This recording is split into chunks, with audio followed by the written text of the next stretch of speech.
গল্পকলিতে সবাইকে স্বাগতম। আজ পড়ছি বিভূতিভূষণ বন্দ্যোপাধ্যায়ের একটি ছোট গল্প, মৌরি ফুল। অন্ধকার তখনও ঠিক হয় নাই। মুখুজ্জে বাড়ির পিছনে বাঁশবাগানে জোনাকির দল সাজ জ্বালিবার উপক্রম করিতেছিল। তালপুকুরের পাড়ে গাছের মাথায় বাদুড়ের দল কালো হইয়া ঝুলিতেছে। মাঠের ধারে বাঁশবাগানের পিছনটা সূর্যাস্তের শেষ আলোয় উজ্জ্বল। চারিদিক বেশ কবিত্বপূর্ণ হইয়া আসিতেছে। এমন সময় মুখুজ্জেদের অন্দরবাড়ি হইতে এক তুমুল কলরব আর হইচই উঠিল। বৃদ্ধ রামতনু মুখুজ্জে শিবকৃষ্ণ পরমহংসের শিষ্য। তিনি রোজ সন্ধ্যাবেলায় আরতি দিয়া থাকেন। এজন্য প্রায় 1 পোয়া খাঁটি গাওয়া ঘি তার চাই। তিনি নানা উপায়ে এই ঘি সংগ্রহ করিয়া ঘরে রাখিয়া দেন। অন্যদিনের মতো আজও তাকের উপর একটা বাটিতে ঘিটা ছিল। তার পুত্রবধূ সুশীলা সেই বাটি তাকের উপর হইতে পারিয়া সে ঘিটার সমস্তই দিয়া খাবার তৈয়ারি করিয়াছে।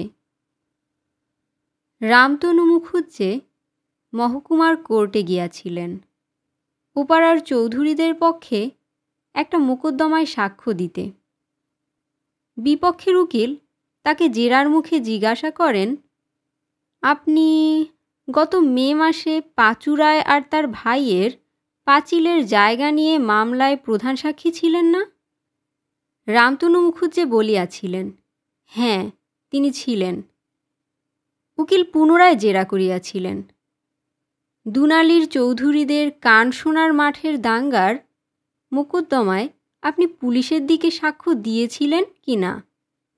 রামতনু মহাশয়কে ঢোক গিলিয়া স্বীকার করিতে হইয়াছিল যে তিনি দিয়াছিলেন বটে। বিপক্ষের উকিল আবার প্রশ্ন করেন, আচ্ছা, এর কিছুদিন পরেই বড় তরফের সত্ত্বের মামলায় আপনি বাদীপক্ষের সাক্ষী ছিলেন কি না? কবে তিনি এ সাক্ষ্য দিয়াছিলেন মুখুজ্জে মহাশয় প্রথমটা তাহা মনে করিতে পারেন নাই। তারপর বিপক্ষের উকিলের পুনঃ পুনঃ কড়া প্রশ্নে এবং মুন্সেফবাবুর ভ্রুকুটি মিশ্রিত দৃষ্টির সম্মুখে হতভাগ্য রামতনুর মনে পড়িয়াছিল যে তিনি এ সাক্ষ্য দিয়াছিলেন বটে, এবং এই গত জুলাই মাসে এই কোর্টেই তাহা তিনি দিয়া গিয়াছেন। তারপর কোর্টে কি ঘটিয়াছিল, বিপক্ষের উকিল হাকিমের দিকে চাহিয়া রামতনুর উপর কি ব্যঙ্গোক্তি করিয়াছিলেন, রামতনু উকিল আমলায় ভর্তি মুন্সেফবাবুর এজলাসে হঠাৎ কিরূপে সপুষ্প সর্ষপক্ষেত্রের আবিষ্কার করেন, সে সকল কথা উল্লেখের আর প্রয়োজন নাই।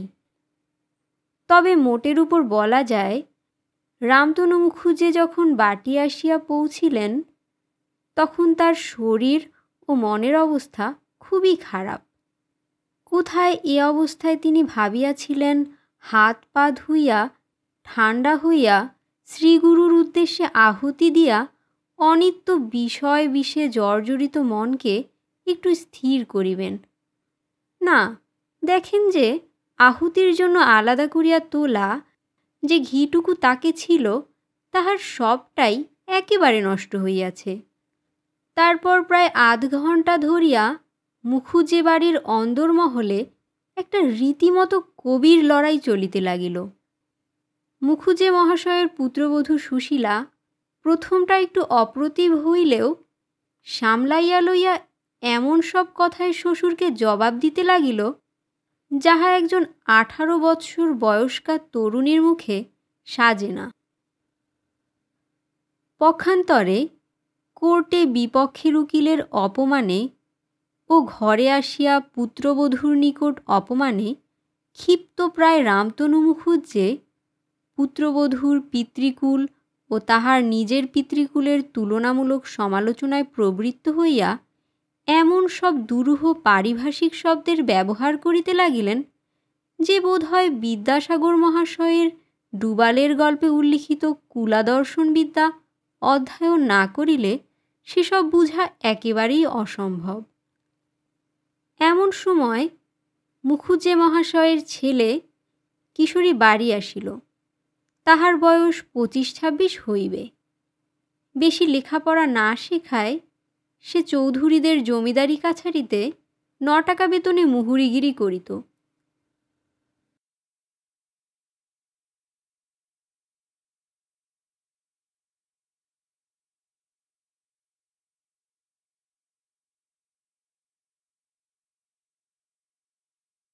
কিশোরীলাল নিজের ঘরে প্রবেশ করিয়া দেখিল ঘরে আলো দেওয়া হয় নাই। অন্ধকারেই জামা কাপড় ছাড়িয়া সে বাহিরে হাত পা ধুইতে গেল। তারপর ঘরে ঢুকিয়া শুনিল ঘুটঘুটে অন্ধকার ঘরে সুশীলা তাহার সম্মুখের বাতাসকে সম্বোধন করিয়া বলিতেছে যে এ সংসারে থাকিয়া সংসার করা তাহার শক্তিতে আর কুলাইবে না, অতএব কাল সকালেই যেন গরুর গাড়ি ডাকাইয়া তাহাকে বাপের বাড়ি পাঠাইয়া দেওয়া হয়। কিশোরী সে কথার কোনো বিশেষ জবাব না দিয়া লণ্ঠন জ্বালিয়া বাঁশের লাঠিগাছা ঘরের কোণ হইতে লইয়া বাহির হইয়া গেল। ওপাড়ায় রায়বাড়িতে চণ্ডীমণ্ডপে নিষ্কর্মা যুবকদিগের যাত্রার আখড়াই ও রিহার্সেল চলিত। সেখানে অনেকক্ষণ কাটাইয়া অনেক রাত্রে বাড়ি ফিরিয়া আসা তাহার নিত্যকর্মের ভিতর। রামতনু মুখুজ্জে মহাশয়ও অনেকক্ষণ বাহিরের ঘরে কাটাইলেন। প্রতিবেশী হরিরায় তামাকের খরচ বাঁচাইবার জন্য সকাল সন্ধ্যায় মুখুজ্জে মহাশয়ের চণ্ডীমণ্ডপ আশ্রয় করিতেন।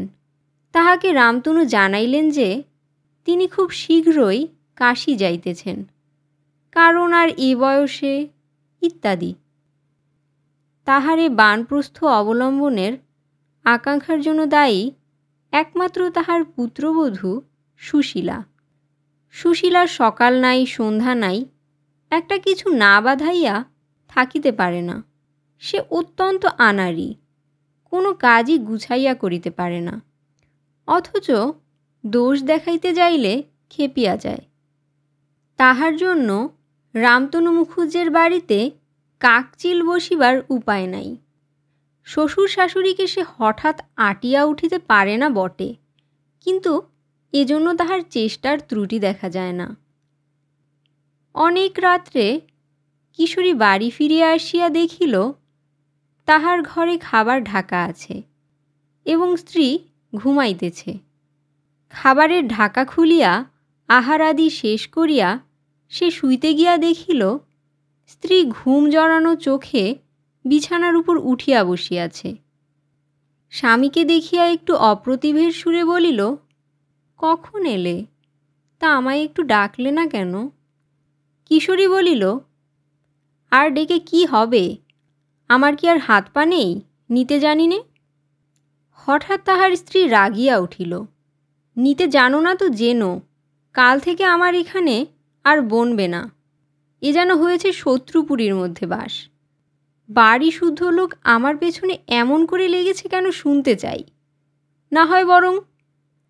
কান্নায় ফুলিয়া সে বালিশের উপর মুখ গুজিল। কিশোরী দেখিল স্ত্রী রাত দুপুরের সময় গায়ে পড়িয়া ঝগড়া করিয়া একটা বিভ্রাট বাঁধাইয়া তোলে বুঝি। এরকম করিয়া আর সংসার করা চলে না। ভাত ঢাকা ছিল, খুলিয়া লইয়া খাইয়াছে। ইহাতেও যদি স্ত্রী চটিয়া যায়, তাহা হইলে আর পারা যায় না। কিছু না, ওই একটা ছল, ওই সামান্য সূত্র ধরিয়া এখনই সে একটা রাম রাবণের যুদ্ধ বাঁধাইয়া তুলিবে। কিশোরী বলিল, যা খুশি কালকে করো, এখন একটু ঘুমুতে দাও। ঘুমুচ্ছিলে বলেই আর ডাকিনি, এই তো অপরাধ। তা বেশ, কাল থেকে ওঠাবো, চুলের নড়া ধরে ওঠাবো। সুশীলা কথাও বলিল না, মুখও তুলিল না, বালিশে মুখ গুজিয়া পড়িয়া রহিল। পরদিন সকালে উঠিয়া রামতনু মুখুজ্জে শুনিলেন চৌধুরীরা খবর পাঠাইয়াছে, কয়েকটি নতুন সাক্ষীর তালিম দিতে হইবে। যাইবার সময় তিনি বলিলেন, ও বৌমা, একটু সকাল সকাল ভাত দিও, কোর্টে যেতে হবে। বেলা 9টার সময় ফিরিয়া আসিয়া দেখিলেন সুশীলা স্নান করিয়া রৌদ্রে কাপড় মেলিয়া দিতেছে। গৃহিণী মোক্ষদা সুন্দরী রান্নাঘরে বসিয়া রাঁধিতেছেন। স্বামীকে দেখিয়াই মোক্ষদা চৌকিদার হাঁকার সুরে বলিতে লাগিলেন, হয় আমি একদিকে বেরিয়ে যাই, না হয় বাপু এর বিহিত করো। সেই সকাল থেকে ঘুরপাক দিয়ে দিয়ে বেড়াচ্ছে। বলছি, ও বৌমা, দুটো ভাত চড়িয়ে দাও। ওগো, যা হয় দুটো কিছু রাঁধো।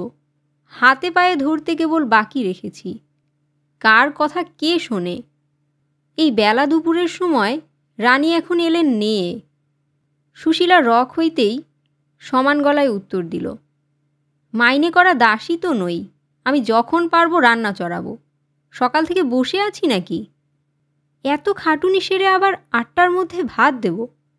মানুষের তো আর শরীর নয়। যার না চলবে সে নিজে গিয়ে রেঁধে নিক। এ কথার উত্তরে মোক্ষদা খুন্তি হাতে রান্নাঘরের দাওয়ায় আসিয়া নটরাজ শিবের তাণ্ডব নর্তনের একটা আধুনিক সংস্করণ শুরু করিতে যাইতেছিলেন। একটা ঘটনায় তাহা বন্ধ হইয়া গেল। একটা 10-12 বৎসরের ছেলে, রংটা বড়ই কালো, ম্যালেরিয়ায় শরীর জীর্ণ শীর্ণ, পরনে অতি ময়লা এক গামছা। শীতের দিনেও তাহার গায়ে কিছু নাই। হাতে ছোট একটা বাখারির ছড়ি লইয়া বাড়ির মধ্যে ঢুকিল। ছেলেটি পাশের গ্রামের আতর আলী ঘরামির ছেলে। গত বছর তার বাপ মারা গিয়াছে। দুটি ছোট ছোট বোন আর মা ছাড়া তার আর কেহ নাই। অবস্থা খুব খারাপ, সব দিন খাওয়া জোটে না। ছেলেটা পিঠে ছড়ি বাজাইয়া হাঁপু গাহিয়া মা ও বন্ধুটিকে প্রতিপালন করে। সেই গ্রামের প্রায় সব বাড়িতে আসিত, কিন্তু মুখুজ্জে বাড়ি আর কখনো আসে নাই। তাহার একটা কারণ এই যে দানশীলতার জন্য রামতনু মুখুজ্জে গ্রামের মধ্যে আদৌ প্রসিদ্ধ ছিলেন না। ছেলেটি উঠোনে দাঁড়াইয়া বগল বাজাইয়া নানারূপ সুর করিয়া উচ্চ সুরে হাঁপু গাহিতে লাগিল। সঙ্গে সঙ্গে পিঠে জোর করিয়া লাঠির বাড়ি মারিতে লাগিল। 3টি নেহাত গোবেচারী সাক্ষীর তালিম দিতে অনেক ধস্তাধস্তি করিয়া রামতনুর মেজাজ ভালো ছিল না। ফিরিয়া চাহিয়া দেখিয়া মুখ খিচাইয়া বলিলেন, থাম থাম, ওসব রাখ, এখন ওসব দেখবার শখ নেই। যা, অন্য বাড়ি দেখ গে, যা যা। সুশীলা কাপড় মেলিয়া দিতে দিতে অবাক হইয়া হাঁপু গাওয়া দেখিতেছিল। ছেলেটি সংকুচিত হইয়া বাহিরে যাইতেই সে তাড়াতাড়ি বাহিরের রকে গিয়া তাহাকে ডাকিয়া বলিল, শোন, তোর বাড়ি কোথায় রে? হরিপুর মা ঠাকরুন। তোর বাড়িতে কে আছে আর? মোর বাপ মারা গিয়েছে 8 বছর মা ঠাকরুন। মোদের আর কেউ নাই, মুই বড়, ছোট দুটো বোন আছে। তাই বুঝি তুই হাঁপু গাস? হ্যাঁ রে, এতে চলে?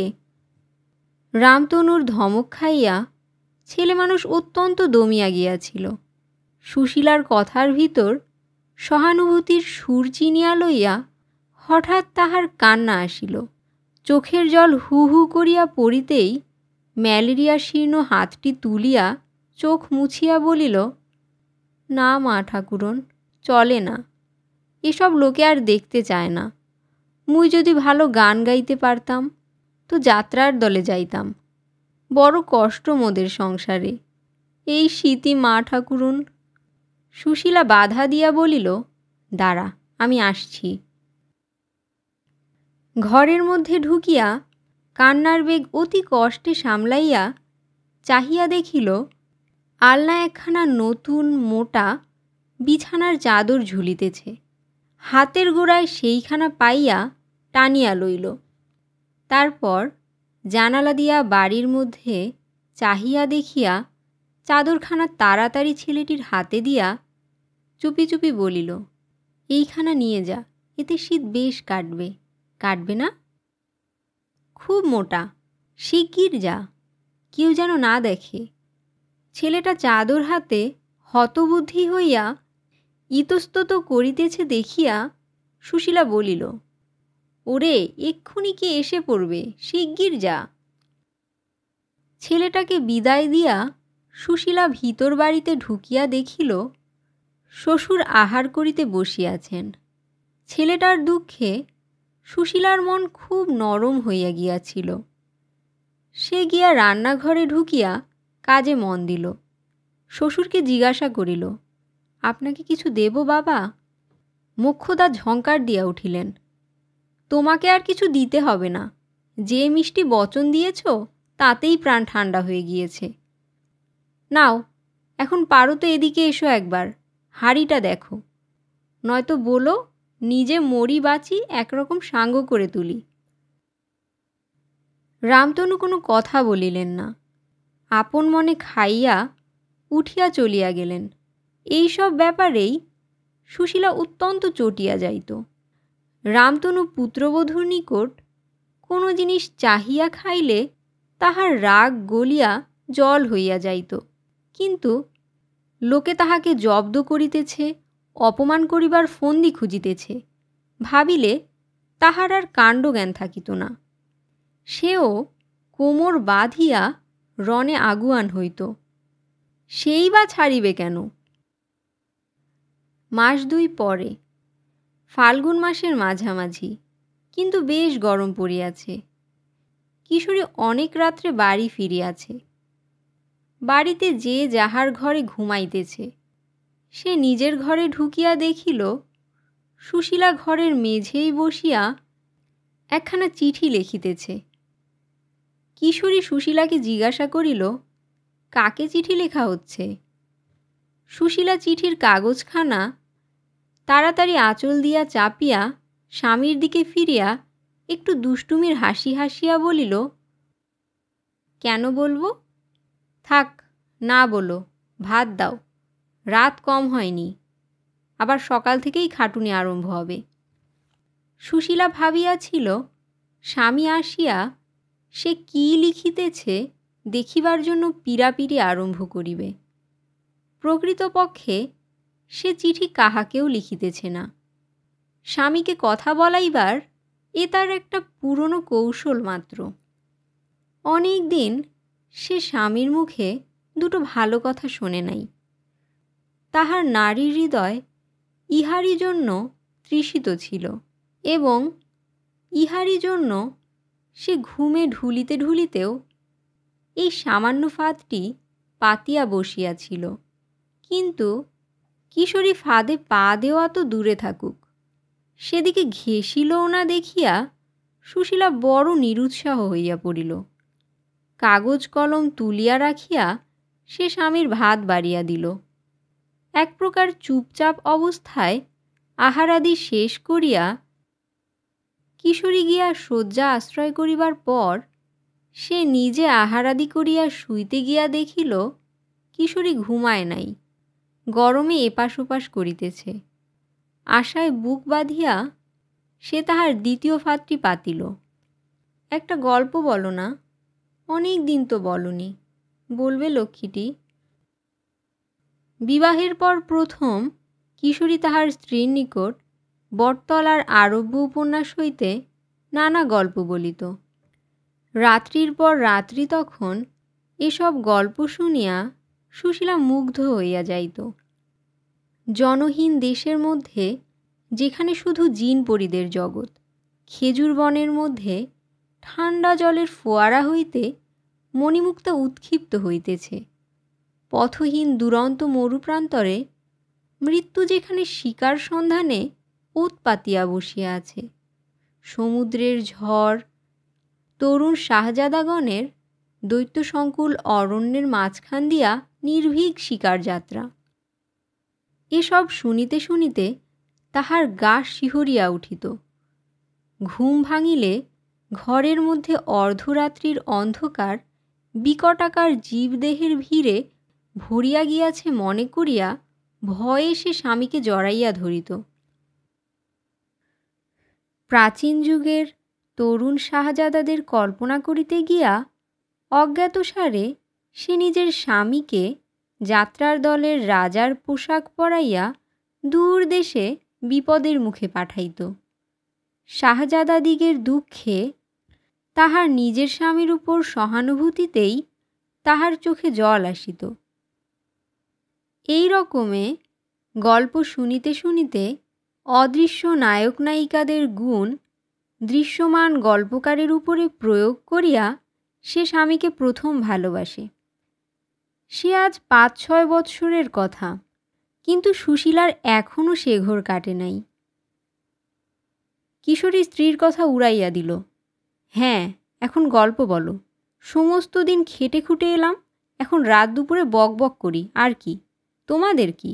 বাড়ি বসেই সব পোষায়। অন্য মেয়ে হইলে চুপ করিয়া যাইত। সুশীলার মেজাজ ছিল একগুঁয়ে। সে আবার বলিল, তা হোক, একটা বলো, রাত এখন তো বেশি নয়। না, বেশি নয়। তোমার তো আর রাত কম বেশির জ্ঞান কত? নাও, চুপচাপ শুয়ে পড়ো এখন। সুশীলা এবার জেদ ধরিল, বলো না একটা, ছোট দেখেই না হয় বলো। এত করে বলছি, একটা কথা রাখতে পারো না? কিশোরী বিরক্ত হইয়া বলিল, আহ, এ তো বড় জ্বালা হলো। রাতেও একটু ঘুমুবার জো নেই। সমস্ত দিন তো গলা বাজিতে বাড়ি সরগরম রাখবে, রাত্রিটাও একটু শান্তি নেই। এইটাই ছিল সুশীলার ব্যথার স্থান। স্বামীর মুখে এ কথা শুনিয়া সে খেপিয়া গেল। বেশ করি গলাবাজি করি, তাতে অসুবিধা হয় আমাকে পাঠিয়ে দাও এখান থেকে। রাত দুপুর করলে কে? নিজে আসবে রাত দুপুরের সময় আড্ডা দিয়ে। কে এত রাত পর্যন্ত ভাত নিয়ে বসে থাকে? খেটে খুটে এসে একেবারে রাজা করেছেন আর কি, নিজের খাটুনিটাই কেবল। কিশোরী ঘুমাইবার চেষ্টা পাইতেছিল। স্ত্রীর উত্তরোত্তর চড়া সুরে তাহার ধৈর্যচ্যুতি ঘটিল। উঠিয়া বসিয়া প্রথমে সে স্ত্রীর পিঠে সজোরে ঘা কতক পাখার বাট বসাইল। তাহার পর তাহার চুলের মুঠি ধরিয়া বিছানার উপর হইতে নামাইয়া ধাক্কা মারিয়া ঘরের বাহির করিয়া দিল। বলিল, বেরো, ঘর থেকে বেরো আপদ, দূর হ, রাত দুপুরেও একটু শান্তি নেই। যা, বেরো, যেখানে খুশি যা। ঘরের আলোর কাছে আসিয়া কিশোরী দেখিল স্ত্রী ২ হাতের নখ দিয়া আঁচড়াইয়া তাহার হাতের আঙ্গুলগুলিতে রক্তপাত করিয়া দিয়াছে। ইরানী শাহজাদাগণের নজির না থাকিলেও কিশোরী মধ্যে মধ্যে দুরন্ত স্ত্রীর প্রতি এরূপ ঔষধি প্রয়োগ করিত। শেষ রাত্রে একাদশীর জ্যোৎস্নায় চারদিক যখন ফুলের পাপড়ির মতো সাদা, ভোর রাত্রের বাতাস নেবু ফুলের গন্ধে আর পাপিয়ার গানে মাখামাখি, সুশীলা তখন ঘরের দোরের বাহিরে আঁচল পাতিয়া অকাতরে ঘুমাইতেছিল। সকাল হইলে যে যার কাজে মন দিল। মোক্ষদা বলিলেন, বৌমা, আজ চৌধুরীরা শিবতলায় পুজো দিতে যাবে, আমাদের যেতে বলেছে, সকাল সকাল সেরে নাও। এই চৌধুরীটি ছিলেন প্রকৃতপক্ষে রামতনু মুখুজ্জের প্রতিপালক। ইহারাই গ্রামের জমিদার এবং ইহাদেরই জমিজমা সংক্রান্ত মোকদ্দমায় তদবির ও সাহায্য করিয়া রামতনু অন্নসংস্থান করিতেন। বেলা 10টার মধ্যে আহারাদি শেষ করিয়া ভালো কাপড় পরিয়া সকলে নৌকায় উঠিল। 2 ঘণ্টার পথ। চৌধুরী বাড়িতে কলিকাতা হইতে একটি বউ আসিয়াছে। তাহার স্বামী বড়লোকের ছেলে, এম.এ. পাশ করিয়া বছর 2 হইল ডেপুটিগিরি চাকরি পাইয়াছে। বউটি কলিকাতার মেয়ে। চৌধুরীদের সহিত তাহার স্বামীর কিরূপ সম্পর্ক আছে, এজন্য চৌধুরী গৃহিণী রাস পূর্ণিমার সময় তাহাকে আনাইয়াছিলেন। ইতিপূর্বে সে কখনো পাড়াগাঁয়ে আসে নাই। নৌকায় খানিকটা বসিয়া থাকিবার পর বউটি দেখিল নীলাম্বরী কাপড় পরনে তাহারই সমবয়সী আর একটি বউ নৌকায় উঠিল। নৌকা ছাড়িয়া দিল। নৌকায় সমবয়সী সঙ্গিনী পাইয়া কলিকাতার বউটি খুব সন্তুষ্ট হইলেও প্রথমে আলাপ করিতে বাধ ঠেকিতে লাগিল। সঙ্গিনীর কাপড় চোপড় পরিবার অগোছালো ধরন দেখিয়া বউটি বুঝিয়াছিল তাহার সঙ্গিনী নিতান্ত পাড়াগাঁয়ের মেয়ে, অবস্থাও খুব ভালো নয়। নৌকার ওধারে চৌধুরী গৃহিণী মোক্ষদার সহিত সাবিত্রীব্রত প্রতিষ্ঠার কি আয়োজন করিয়াছেন তাহারই বিস্তৃত বড়মানুষী ফর্দ আবৃত্তি করিতেছিলেন।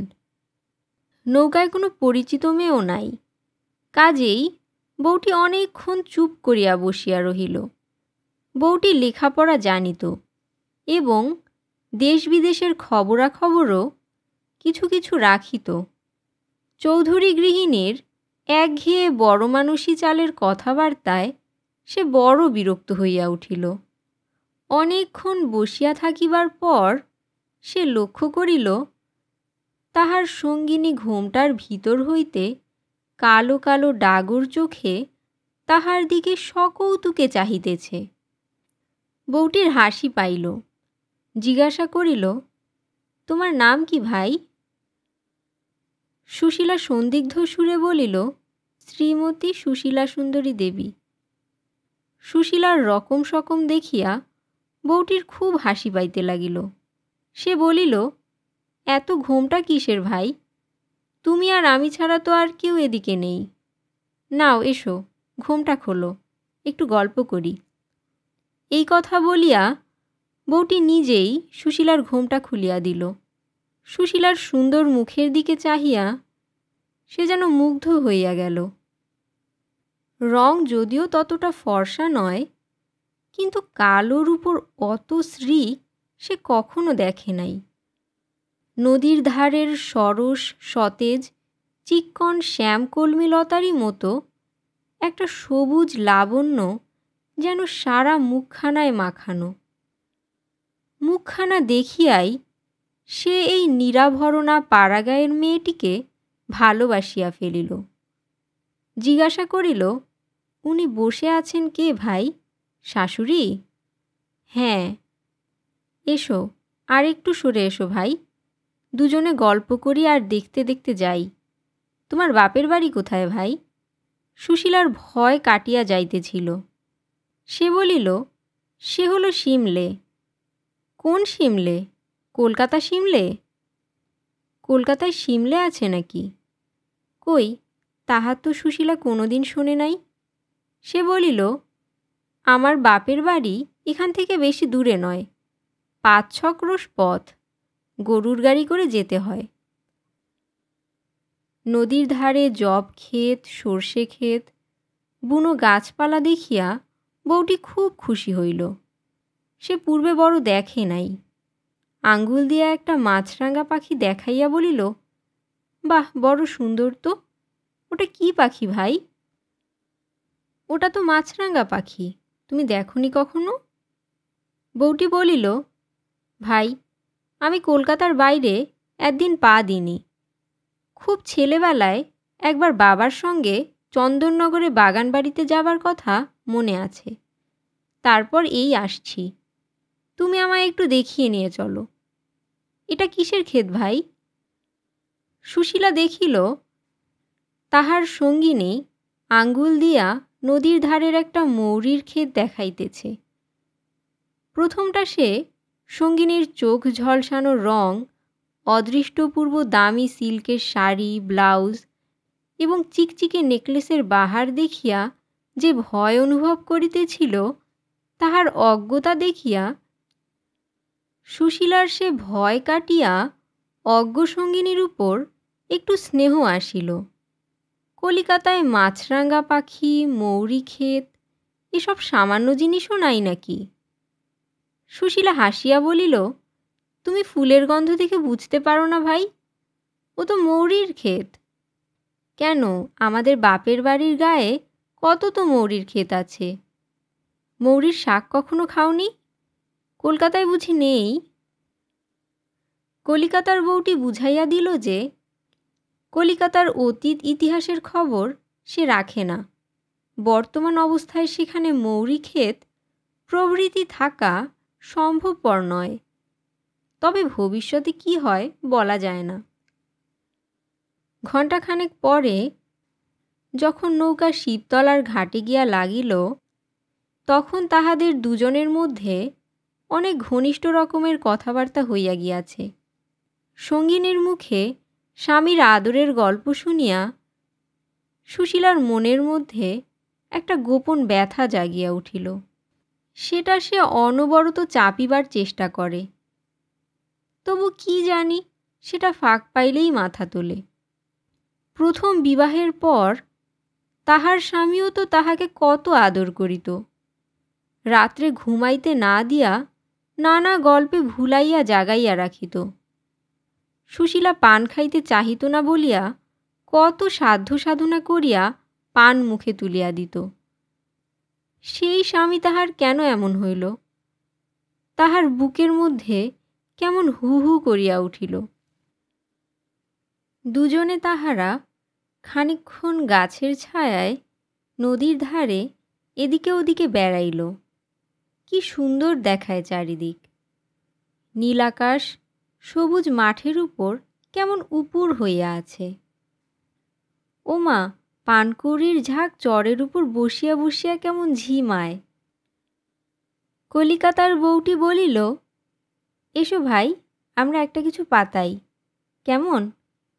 সুশীলা খুশি হইয়া বলিল, খুব ভালো ভাই, কি পাতাবো বলো? একটা কাজ করি, এসো। আসতে আসতে নদীর ধারে যে মৌরি ফুল দেখে এলাম, এসো আমরা দুজনে পাতাই, কেমন? সুশীলা আহ্লাদের সঙ্গে এ প্রস্তাবে সম্মতি দিল।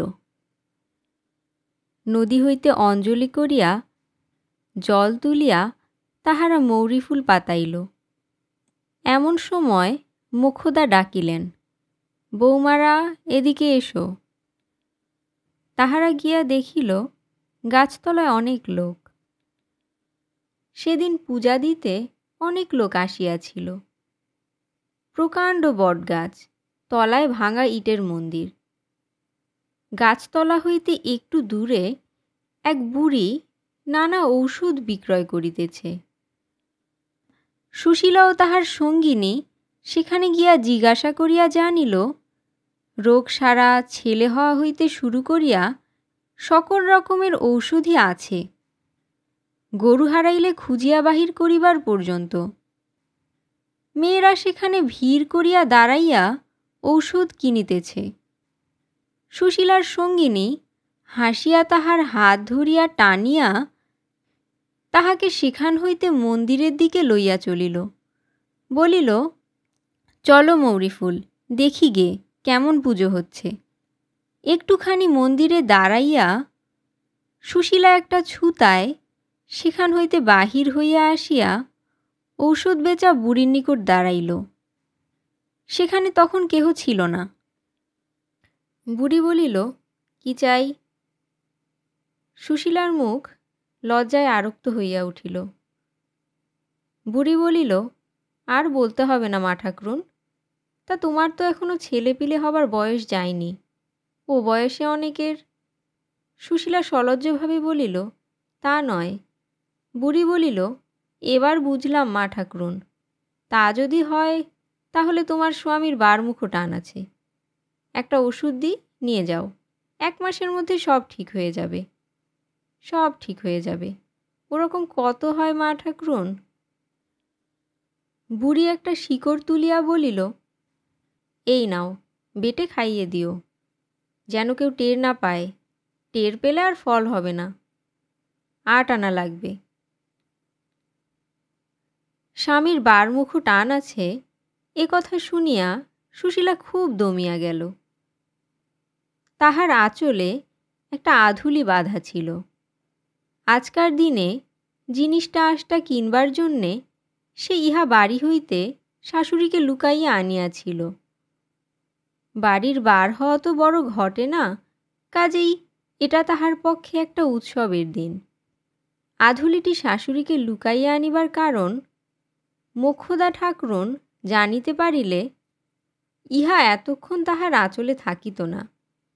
সুশীলা আঁচল হইতে আধুলিটি খুলিয়া বুড়িকে দিল এবং খাওয়াইবার প্রণালী জানিয়া লইয়া শিকড়টি কাপড়ের মধ্যে গোপনে বাঁধিয়া লইল।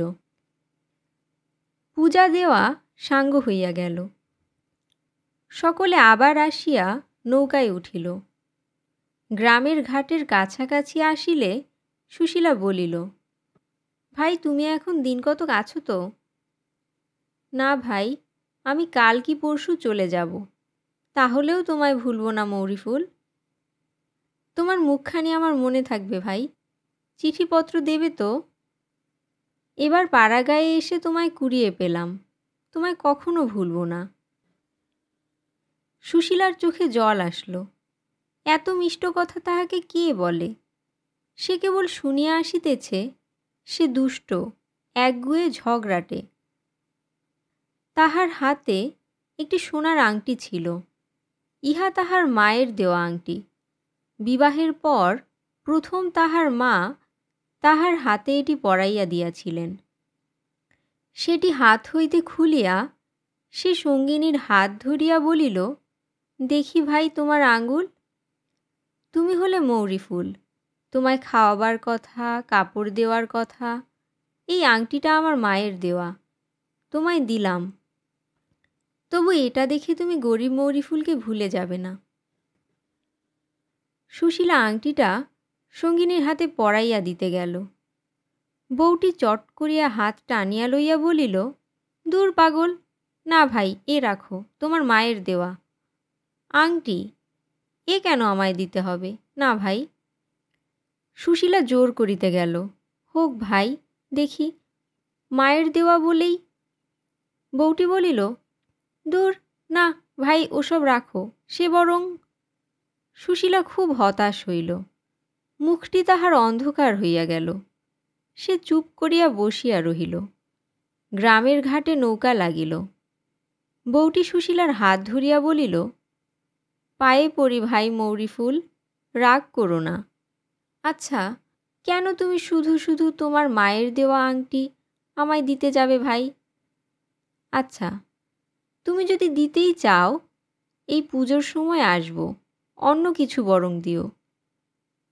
একদিন না হয় খাইও। আংটি কেন দেবে ভাই? আর আমায় ভুলবে না তো ভাই? সুশীলা ব্যগ্রভাবে বলিল, তোমায় ভুলব না ভাই মৌরিফুল, কক্ষনো না। তুমি কোন জন্মে যে আমার মায়ের পেটের বোন ছিলে ভাই মৌরিফুল। তাহার পরে সে একটু আনাড়ি ধরনের হাসিয়া বলিল, কেমন সুন্দর কথাটি, মৌরিফুল, মৌরিফুল, মৌরিফুল। তুমি যে হলে গিয়া আমার নদীর ধারের মৌরিফুল, তোমায় কি ভুলতে পারি? কথা শেষ না করিয়াই সে দুই হাতে সঙ্গিনীর গলা জড়াইয়া ধরিল। সঙ্গে সঙ্গে তাহার কালো চোখ দুটি জলে ভরিয়া গেল। কলিকাতার বড় অদ্ভুত প্রকৃতির সঙ্গিনীর অশ্রুপ্লাবিত সুন্দর মুখখানা বারবার সস্নেহে চুম্বন করিল। তারপর দুজনেই চোখের জলে ঝাপসা দৃষ্টি লইয়া দুজনের কাছে বিদায় লইল। দিন কতক কাটিয়া গেল। কিশোরী বাটি নাই, কি একটা কাজে অন্য গ্রামে গিয়াছে, ফিরিতে 2-1 দিন দেরি হইবে।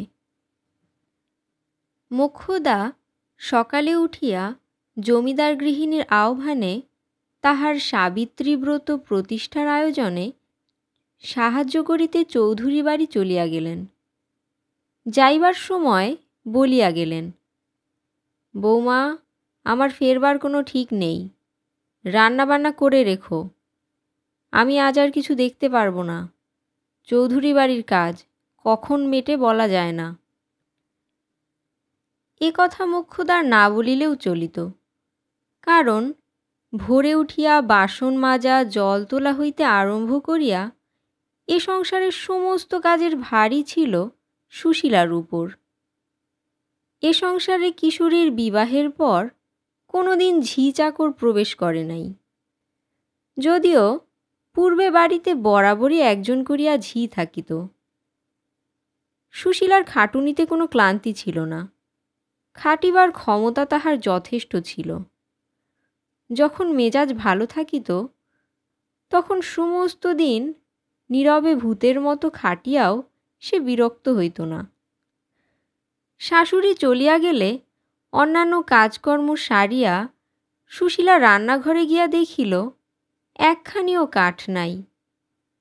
কাঠ অনেক দিনই ফুরাইয়া গিয়াছে। এ কথা সুশীলা বহুবার শ্বশুরকে জানাইয়াছে। রামতনু মধ্যে মধ্যে মজুর ডাকাইয়া কাঠ কাটাইয়া লইতেন। এবার কিন্তু অনেক দিন হইল তিনি আর এদিকে দৃষ্টি দেন নাই। কিশোরীর দোষ নাই, কেননা সে বড় একটা বাড়িতে থাকিত না, সংসারের সংবাদ তেমন রাখিতও না। আসল কথা হইতেছে এই যে রান্নাঘরের পিছনে খিড়কির বাহিরে অনেক শুকনা বাঁশ ও ডালপালা পড়িয়া আছে। সুশীলা রান্না চড়ানোর পূর্বে বা রান্না করিতে করিতে প্রয়োজন মতো এগুলি দা দিয়া কাটিয়া লইয়া কাজ চালাইত। রামতনু দেখিলেন কাজ যখন চলিয়া যাইতেছে তখন কেন অনর্থক কাঠ কাটিবার লোক ডাকিয়া আনিলেই তো এখনই একটা টাকা খরচ। পুত্রবধূ বকিতেছে বকুক, কারণ বকুনিই উহার স্বভাব। কাঠ নাই দেখিয়া সুশীলা অত্যন্ত চটিয়া গেল। এদিকে বাড়িতেও এমন কেহ নাই যাহাকে বকিয়া গায়ের ঝাল মিটায়। কাজেই সে আপন মনে চিৎকার করিতে লাগিল, পারব না, রোজ রোজ এমন করে সংসার করা আমায় দিয়ে হয়ে উঠবে না।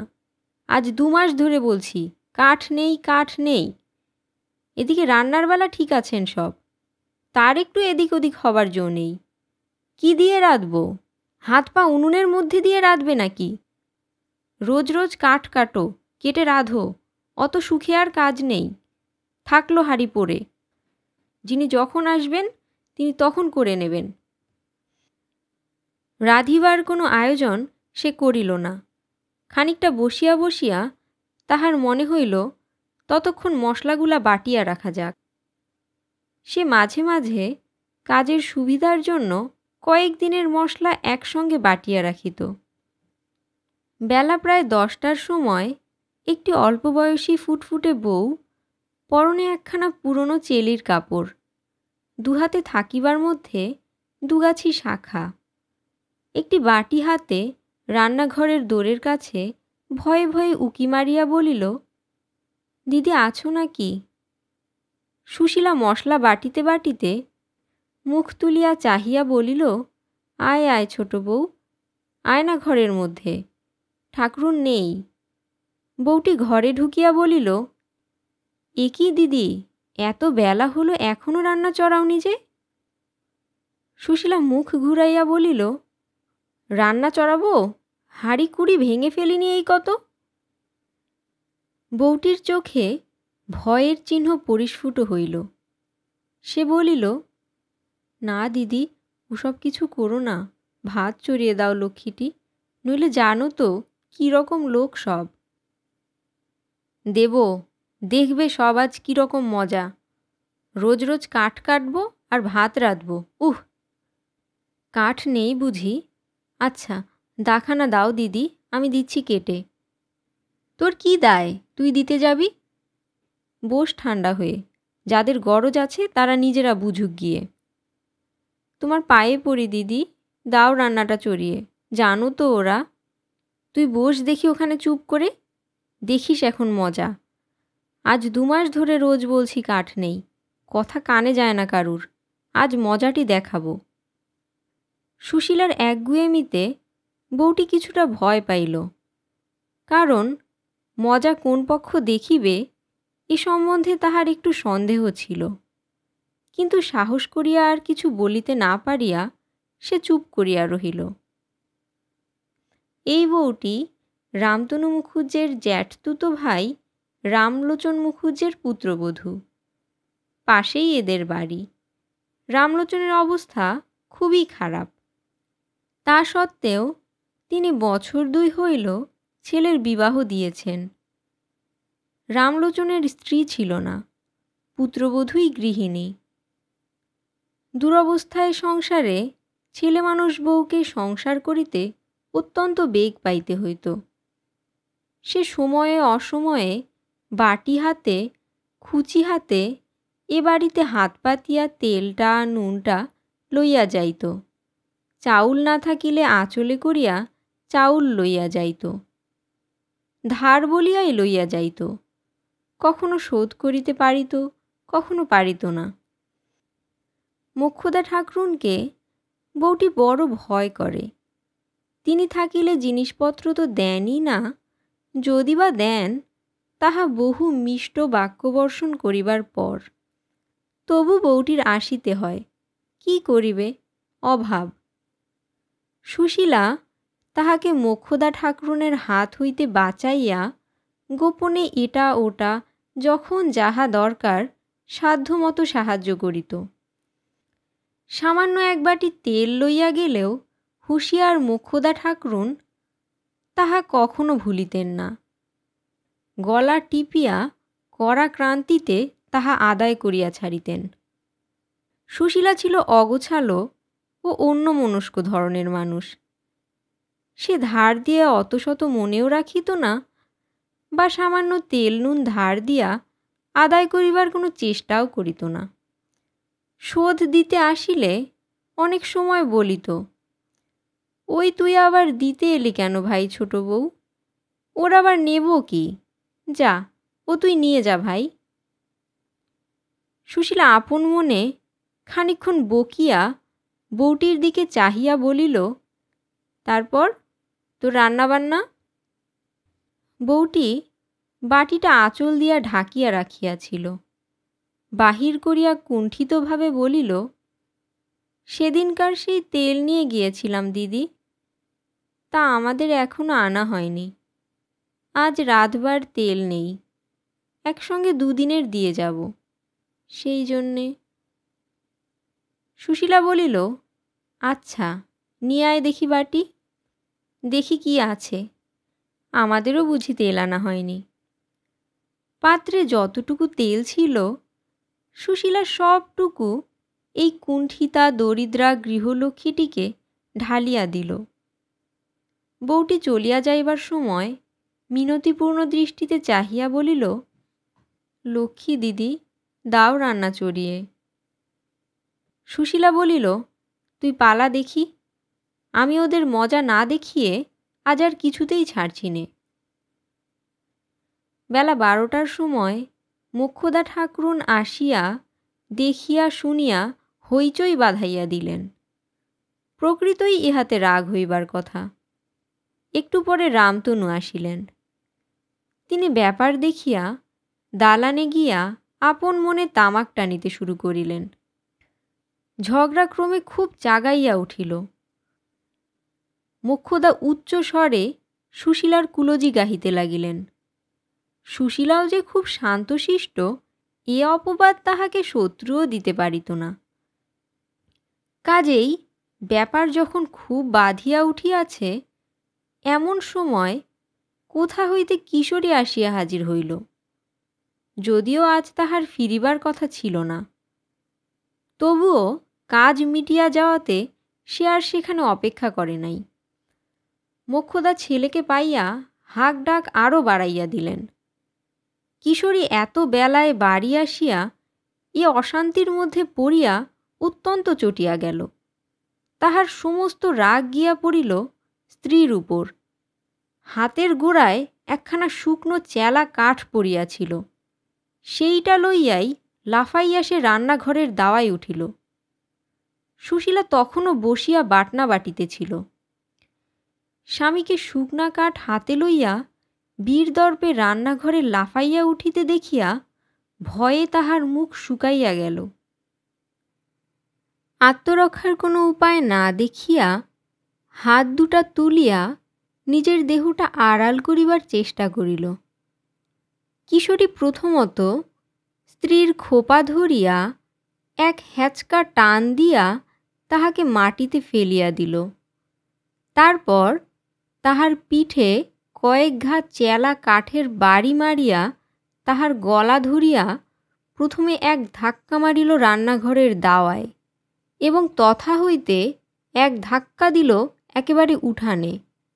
ধাক্কার বেগ সামলাইতে না পারিয়া সুশীলা মুখ থুবড়িয়া উঠানে পড়িয়া গেল।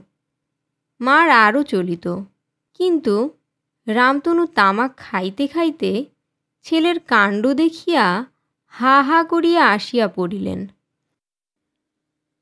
পাশের বাড়ির বউটি তখন শ্বশুর ও স্বামীকে খাওয়াইয়া সবে নিজে খাইতে বসিতেছিল। হঠাৎ এ বাড়ির মধ্যে মারের শব্দ শুনিয়া সে খাওয়া ফেলিয়া সুশীলাদের খিড়কিতে ছুটিয়া আসিয়া উকি মারিয়া দেখিল সুশীলা উঠানে দাঁড়াইয়া আছে, বাটনার পাত্রের উপর পড়িয়া গিয়াছিল। কাপড় চোপড়ে হলুদের ছোপ, মাথার খোপা একেবারে খুলিয়া কতক চুল মুখের উপর কতক পিঠের উপর পড়িয়াছে। গাঙ্গুলি বাড়ি হইতে দুটো ছেলে ব্যাপার দেখিবার জন্য ছুটিয়া আসিয়াছে। আরও দু একজন পাড়ার মেয়ে সামনের দরজা দিয়া উকি মারিতেছে। ওদিকে পাঁচিলের উপর দিয়া মুখ বাড়াইয়া তাহার নিজের শ্বশুর রামলোচন মজা দেখিতেছে। চারিদিকের কৌতূহল দৃষ্টির মাঝখানে সর্বাঙ্গে হলুদের ছোপ ও ধূলিমাখা বিস্ত্রস্ত কুন্তলা ও অপমানিতা দিদিকে অসহায়ভাবে উঠানে দাঁড়াইয়া থাকিতে দেখিয়া তাহার বুকের মধ্যে কীরকম করিয়া উঠিল। কিন্তু সে একে ছেলে মানুষ, তাহাতে অত্যন্ত লজ্জাশীলা। শ্বশুর ভাসুর এবং এক উঠান লোকের মধ্যে বাড়ির ভিতর ঢুকিতে না পারিয়া প্রথমটা সে খিড়কির বাহিরে আকুলি বিকুলি করিতে লাগিল।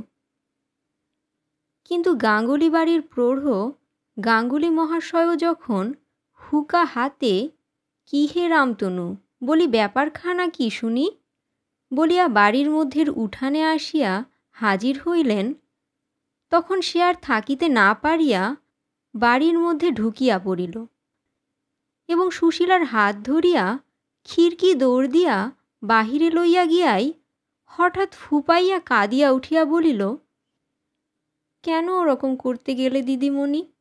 লক্ষ্মীটি, তখনই যে বারণ করলাম।" তার পরদিন দুপুরবেলা সুশীলা রান্নাঘরে রাঁধিতেছিল। কিশোরী খাইতে বসিয়াছে। মোক্ষদা ঠাকরুন কি প্রয়োজনে রান্নাঘরে ঢুকিয়া দেখিলেন সুশীলা পিছনে ফিরিয়া ভাত বাড়িতে বাড়িতে স্বামীর ডালের বাটিতে কি যেন গুলিতেছে, পাশে একটা ছোট বাটি। মোক্ষদার কীরকম সন্দেহ হইল। তিনি জিজ্ঞাসা করিলেন, "বৌমা, তোমার বাটিতে কি কি মেশাচ্ছ ডালের বাটিতে?" সুশীলা পিছন ফিরিয়াই শাশুড়িকে দেখিয়া যেন কেমন হইয়া গেল। তাহার চোখ মুখের ভাব দেখিয়া মোক্ষদার সন্দেহ আরও বাড়িল। তিনি বাটিটা হাতে তুলিয়া লইয়া দেখিলেন তাহাতে সবুজ মতো কি একটা বাটা। তিনি কড়া সুরে জিজ্ঞাসা করিলেন, "কি বেটেছ এতে?" তিনি দেখিলেন পুত্রবধূ উত্তর দিতে পারিতেছে না, তাহার মুখ লাল হইয়া উঠিয়াছে। ইহার পর একটা ভয়ানক কাণ্ড ঘটিল। মোক্ষদা ঠাকরুন বাটি হাতে, "ওমা, কি সর্বনাশ, আর একটু হলেই হয়েছিল গো" বলিয়া উঠানে আসিয়া চিৎকার করিয়া হাট বাঁধাইলেন। কিশোরী দালান হইতে উঠিয়া আসিল। রামতনু আসিলেন, গাঙ্গুলি বাড়ির মেয়ে পুরুষ আসিল, আরও অনেকে আসিল। মোক্ষদা সকলের সামনে সেই বাটিটা দেখাইয়া বলিতে লাগিলেন, "দেখো তোমরা, সকলে দেখো। তোমরা ভাবো শাশুড়ি মাগি বড় দুষ্টু, নিজের চোখে দেখে নাও ব্যাপার। কি সর্বনাশ হয়ে যেত এক্ষুনি, যদি আমি না দেখতাম। দোহাই বাবা তারকনাথ, কি ঠেকানি আজ ঠেকিয়েছে।"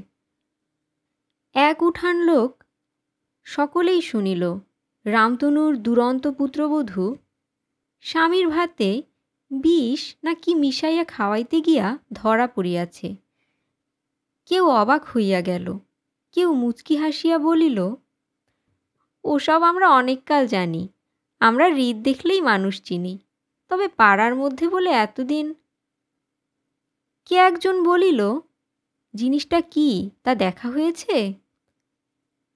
মোক্ষদা ঠাকরুনের গালবাদ্যের রবে সে কথা চাপা পড়িয়া গেল। গাঙ্গুলি মহাশয় রামতনুকে বলিলেন, গুরু রক্ষা করেছেন, এখন যত শিগগির বিদেয় করতে পারো তার চেষ্টা করো। শাস্ত্রে বলে দুষ্টা ভার্যে, আর একদিনও এখানে রেখো না। সমস্ত দিন পরামর্শ চলিল। সন্ধ্যার সময় ঠিক হইল, কাল সকালেই গাড়ি ডাকিয়া আপদ বিদায় করা হইবে। আর একদিনও এখানে না, কি জানি কখন কি বিপদ ঘটাইবে। বিশেষত পাড়ার মধ্যে ওরকম দজ্জাল বউ থাকিলে পাড়ার অন্য বৌঝিও দেখা দেখি ওই রকমই হইয়া উঠিবে। সেদিন রাত্রে সুশীলাকে অন্য এক ঘরে শুইতে দেওয়া হইল। ইহা মোক্ষদা ঠাকরুনের বন্দোবস্ত। কাল সকালেই যখন যেখানকার আপদ সেখানে বিদায় করিয়া দেওয়া হইবে, তখন আর তাহার সঙ্গে সম্পর্ক কিসের? রাত্রে শুইয়া শুইয়া কত রাত পর্যন্ত তাহার ঘুম আসিল না। ঘরের জানালা সব খোলা, বাহিরের জ্যোৎস্না ঘরে আসিয়া পড়িয়াছে। তাহার মনে কাল ও আজ এই 2 দিন অত্যন্ত কষ্ট হইয়াছে। সে স্বভাবত নির্বোধ। লাঞ্ছনা ভোগের অপমান সে ইহার পূর্বে কখনো তেমন করিয়া অনুভব করে নাই, যদিও মারধর ইহার পূর্বে বহুবার খাইয়াছে। তাহার একটা কারণ এই যে আজ ও কালকার দিনের মতো শ্বশুর শাশুড়ি ও এক উঠান লোকের সামনে এভাবে অপমানিতাও সে কোনোদিন হয় নাই। তাই আজ সমস্ত দিন ধরিয়া তাহার চোখের জল বাঁধ মানিতেছে না।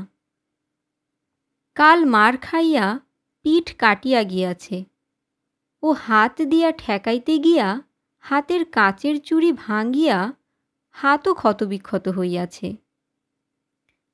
তাহার সেই স্বামী, যে স্বামী 5-6 বৎসর পূর্বে এমন সব রাতে তাহাকে সমস্ত রাত ঘুমাইতে দিত না, সে পান খাইতে চাহিত না বলিয়া কত ভুলাইয়া পান মুখে গুজিয়া দিত, সেই স্বামী এরূপ করিল। পান খাওয়ানোর কথাটি সুশীলার বারবার মনে আসিতে লাগিল। রাত্রের জ্যোৎস্না ক্রমে আরও ফুটিল। তখন চৈত্র মাসের মাঝামাঝি। দিনে তখন নতুন কচি পাতা ওঠা গাছের মাথার উপর উদাস অলস বসন্ত মধ্যাহ্ন ধোয়া ধোয়া রৌদ্রের উত্তরীয় উড়াইয়া বেড়ায়। দীর্ঘ দীর্ঘ দিনগুলি প্রস্ফুট প্রসূন সুরভির মধ্য দিয়া চলিয়া চলিয়া নদীর ধারের শিমুলতলায় সন্ধ্যার ছায়ার কোলে গিয়া ঢলিয়া পড়ে। পাড়াগাঁয়ের আমবনে বাঁশবনে জ্যোৎস্না ঝরা বাতাসে সারা রাত কত কি পাখির আনন্দ কাকলি। বসন্তলক্ষ্মীর প্রথম প্রহরের আরতির শেষে বনের গাছপালা তখন আবার নূতন করিয়া টাটকা ফুলের ডালি সাজাইতেছে। শুইয়া শুইয়া সুশীলা ভাবিল, জগতে কেউ তাহাকে ভালোবাসে না, কেবল ভালোবাসে তাহার মৌরি ফুল। মৌরি ফুল পত্র লিখিয়াছে, তাহার কথা মনে করিয়া সে রোজ রাত্রে কাঁদে। তাহাকে না দেখিয়া কলিকাতায় ফিরিয়া তাহার কষ্ট হইতেছে। সত্যই যদি কেউ তাহাকে ভালোবাসে তো সে ওই মৌরি ফুল, ভালোবাসে ওই ছোট বউটা। আহা, ছোট বউয়ের বড় কষ্ট। ভগবান দিন দিলে সে ছোট বউয়ের দুঃখ ঘুচাইবে, কিন্তু স্বামী যে তাহাকে বিদায় করিয়া দিতেছে।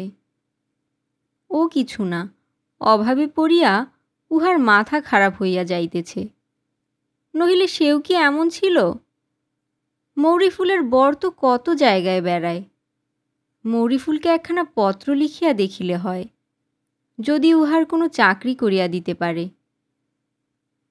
চাকরি হইলে সে আর তার স্বামী একটা আলাদা বাসায় থাকিবে, আর কেহই সেখানে থাকিবে না। মাঠের ধারের ছোট ঘরখানি সে মনের মতো করিয়া সাজাইয়া রাখিবে। উঠানে কুমড়ার মাচা বাঁধিবে, বাজার খরচ কমিয়া যাইবে। লোকে বলে সে গোছালো নয়। একবার বাসায় যাইলে সে দেখাইয়া দিবে যে সে গোছালো কিনা। আচ্ছা, ওই বাড়িখানায় যদি আগুন লাগে? না, আগুন দিবে কে? ছোট বউ? হুম, দিলে তাহার শাশুড়ি ঠাকুরুনি দিবে, যেরকম লোক। জানালার বাহিরে জ্যোৎস্নায় ওগুলো কি ভাসিতেছে? সেই যে তাহার স্বামী গল্প করিত, জ্যোৎস্না রাত্রে পরীরা সব খেলা করিয়া বেড়ায়, তাহারা নয় তো? তাহার বিবাহের রাত্রে কেমন বাঁশি বাজাইয়াছিল, কেমন সুন্দর বাঁশি। ওরকম বাঁশি নদীর ধারে কত পড়িয়া থাকে। আচ্ছা, পিয়নে মৌরি ফুলের একখানা চিঠি দিয়া গেল না কেন? লাল চৌকো খাম, খুব বড়, সোনার জল দেওয়া, আতর না কি মাখানো। পরদিন সকালবেলা পুত্রবধূর উঠিবার দেরি হইতে লাগিল দেখিয়া মোক্ষদা ঠাকরুন ঘরের মধ্যে উকি মারিয়া দেখিলেন পুত্রবধূ জ্বরের ঘোরে অঘোর অচৈতন্য অবস্থায় ছেঁড়া মাদুরের উপর পড়িয়া আছে। চোখ দুটা জবা ফুলের মতো লাল। সেদিন সমস্ত রাত একভাবেই কাটিয়া গেল। তাহার দিকে বিশেষ কেহ নজর করিল না। তার পরদিন বেগতিক বুঝিয়া রামতনু ডাক্তার আনিলেন। দুপুরের পর হইতে সে জ্বরের ঘোরে ভুল বকিতে লাগিল। সত্যি মৌরি ফুল তা নয়, ওরা যা বলছে আমি অন্য ভেবে। সন্ধ্যার কিছু পূর্বে সে মারা গেল। তাহার মৃত্যুতে গাঙ্গুলি পাড়ার হাড় জুড়াইয়া গেল। পাড়ার কাকচিলগুলাও একটু সুস্থির হইল। কিছুদিন পরেই কিশোরীর দ্বিতীয় পক্ষের বউ মেঘলতা ঘরে আসিল। দেখিলে চোখ জুড়ায় এমন সুন্দর মেয়ে, কর্মপটু, হুঁশিয়ার, গোছালো।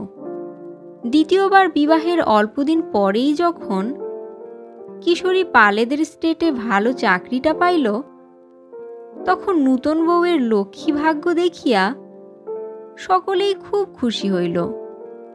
সংসারের অলক্ষ্মী স্বরূপা আগের পক্ষের বউয়ের নাম সে সংসারে আর কোনোদিন কেহ করে না।